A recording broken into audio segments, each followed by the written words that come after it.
He vingut invitat per la Fundació Nexe per explicar alguns elements bàsics de la crisi sistèmica que travessem, la degeneració del sistema capitalista i com aquests elements de degeneració estan vinculats a la pròpia crisi energètica i a la pròpia crisi ecològica que patim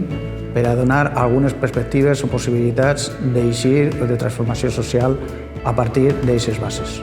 El Green Lab és un laboratori de polítiques verdes que vam crear ara fa un any i mig i el que fem és treballar per a construir marcs de possibilitats que obriguen nous escenaris de polítiques públiques i que posen de nou la vida al centre de la política i de les institucions. Al Green Lab parlem de sobirania alimentària, de dinamització rural, de mobilitat sostenible, de transició energètica i de tantes altres qüestions verdes que afecten la nostra vida i el nostre dia a dia i busquem la manera d'influir en la societat, en les institucions, en les polítiques i en els polítics i també d'actuar com a plataforma de diàleg amb el periodisme, amb les institucions, amb la societat civil i amb tantes associacions valencianes